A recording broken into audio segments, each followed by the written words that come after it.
Hello, my name is Christof Bernau, and today we're going to talk about pruning primocane raspberries.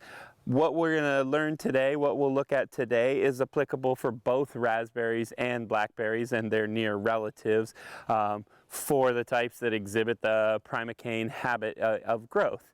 When we think about raspberries and blackberries, there are two principal types of growth. There are what are referred to as primocanes, also sometimes called fall-bearing or ever-bearing, and those are plants that each year we would prune down to the ground completely, and then the following season the new growth will push up from the base of the plant, develop a whole new cane, and then from that cane develop very short little laterals like you see here that produce flowers and then ultimately, with good pollination, give us fruit. With this type of plant, the pruning process is really pretty straightforward. We grow the cane, we get pollination and fruit set, we enjoy that fruit, and then in the following winter, at the end of the growing season, we would cut those canes down to the ground completely. That's in contrast to what are referred to as the floricane types, which essentially have two seasons of growth for an individual cane. With floricanes, in the first year, like this particular cane here, the plant pushes a new cane up from below ground, but it only grows vegetatively. And you can see at the tops of this cane here in my hand, there's no signs of previous season's flowering. There's only vegetative buds and what will become fruit buds here that are going to give us fruit in the second year. So this type of cane, in the floricane, we would leave these behind, and then we would prune out all of the 2-year-old canes that already bore fruit, so that at the end of your pruning process you're left with nothing but 1-year-old canes that are about to become 2-year-old canes and become fruitful. And then while that whole process is unfolding over the course of the season, new first-year canes will emerge as well, and then those would be left behind in the next winter. But today we're going to focus on this primocane habit, where all of the growth, vegetative growth, flowering, and fruitfulness happens in a single season. So what do we do? How do we go about thinking about pruning these? Well, first of all, I'll tell you a couple things. When you're working with blackberries and raspberries, you may or may not want to wear gloves. I find with raspberries lots and lots of really small spines that can be definitely give you substantial irritation. So I really like to wear gloves with blackberries and raspberries that have spines or thorns. We have at the farm, we have some blackberries that are completely thornless, and those it's really easy to work without gloves, but most of the time you're probably going to want to approach a project like this with gloves. Next thing to think about is what are the tools that you might use. A pair of hand pruners certainly can work, but you also have to really get in and close, and sometimes with thicker, heavier canes, the hand pruner may not be the best tool for the job.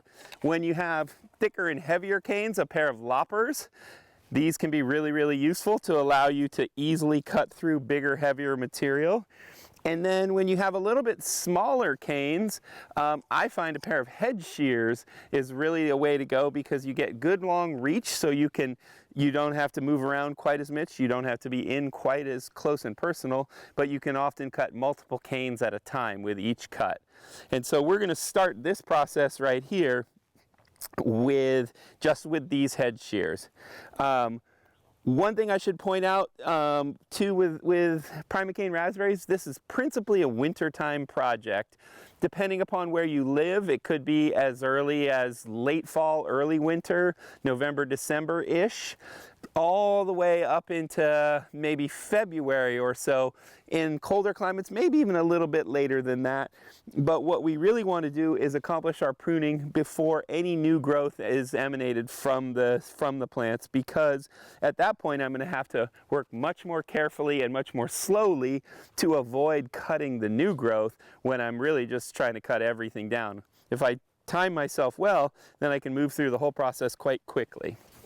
So I'm going to just start here. You can see with one stroke, I just knocked down 3 separate canes.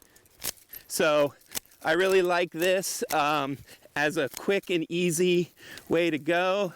One thing you have to be aware of is that if you have drip tape or other irrigation infrastructure, you're going to want to be really careful that you don't cut your irrigation lines with whatever the material, whatever the tools are that you're using.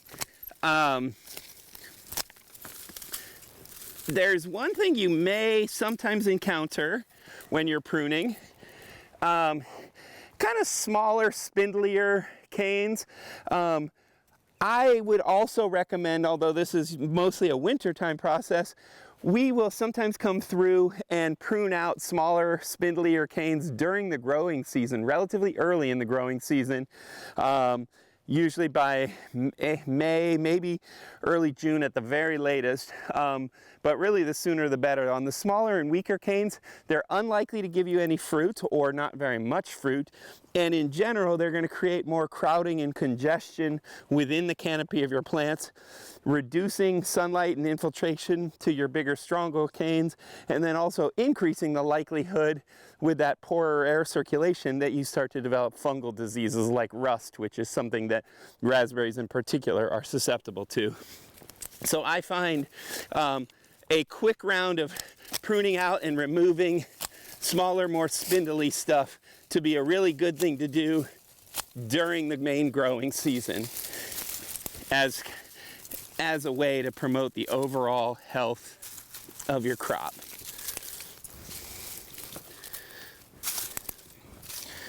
So I'm going to cut my way through right here.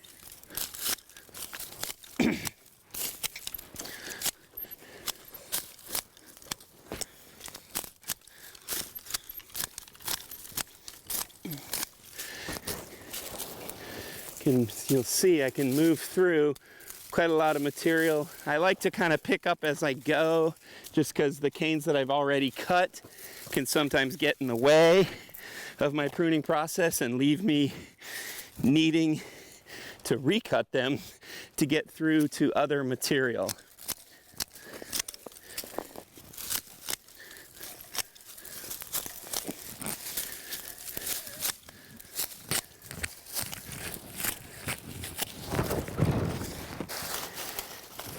Oops.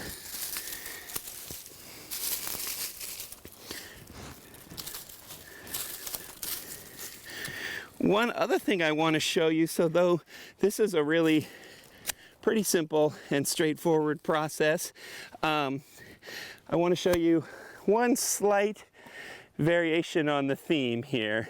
If you take a look at these canes, you will see that all of the flowering, all the remnants of this previous season's flowers and fruitfulness are out towards the ends of the canes, the terminal portion of the cane. And with primocanes, that's really their nature, is to put most of their fruitfulness in the top 25 to maybe top 30-40% of the cane. And then we'll come and cut them to the ground. But there is a strategy that some growers use that's kind of an in-between strategy, treating these primocanes almost as though they are floricane types. And that would be to identify where the flowering has taken place and then come and only cut them down part way. With the idea being that even though the canes will slow down once they and be less fruitful,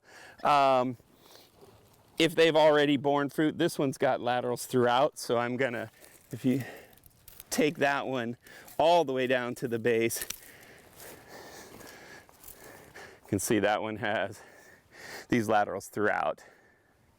And so that's one I wouldn't try to do this partial pruning on, because that one is basically done. The same would be true for this one here, which bore much further down, and if I were to prune to here, I'm really leaving not very much stubble behind to be able to harvest from. But these ones that I've cut here and left taller, which there are quite a few in this stand, if I leave those in place, because the cane is already grown, all they have to do is put out those short laterals and flower, be pollinated, and then give us delicious fruit. So this technique, while not the norm or not the typical process for dealing with floricane varieties, is a strategy to get you some fruit earlier in the season. It slightly complicates the process as opposed to just coming through and clear cutting everything, but this does get you fruit earlier in the year. It also just slightly delays the emergence of new canes and the timing of ripening of the others, but the trade-off is that part of your crop for the season comes much earlier, and certainly I think many people would say that's a good advantage. Ultimately though, you just need to be able to recognize and read the growth and determine what is your best pruning strategy. I'm not going to do that same technique with anybody kind of weak and spindly, but bigger, stronger canes. I'd like to do that with. Weave that back into my wire here. Another one here that I could prune a little lower.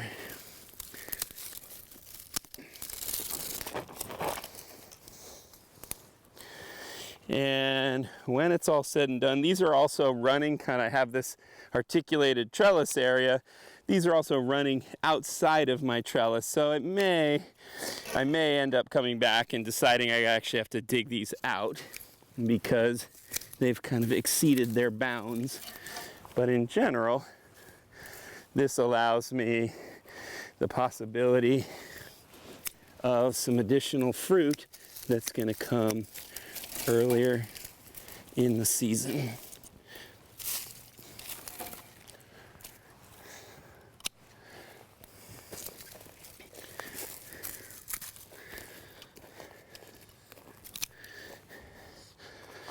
So yeah, I'll do a little bit of work to train these back in, keep them contained.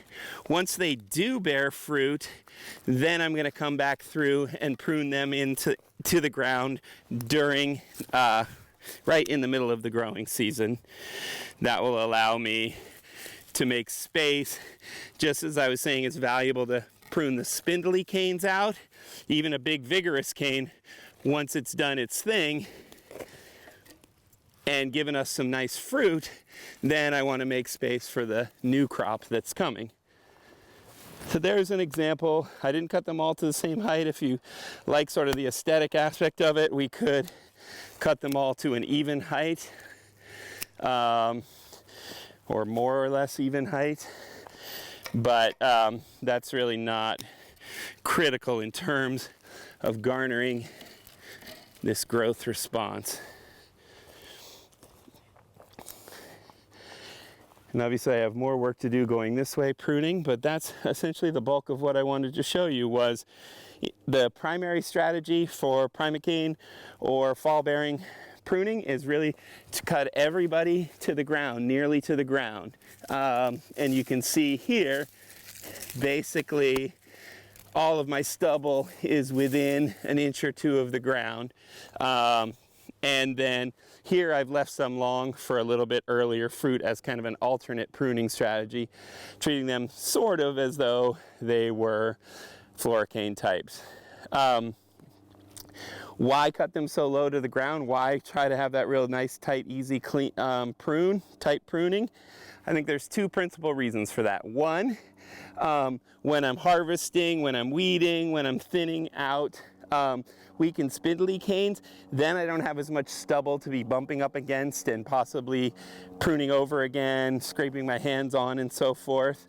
The other thing is that if you were to leave taller stubble like this, let's say, if you cut them back to say that height, we would get whole new canes.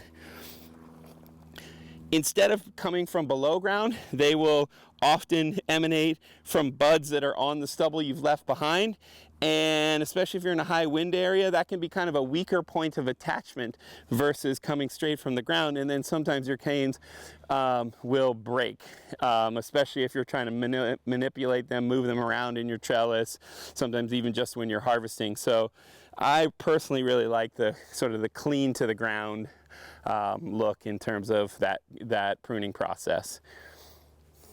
And that's basically what I was going to try to cover today.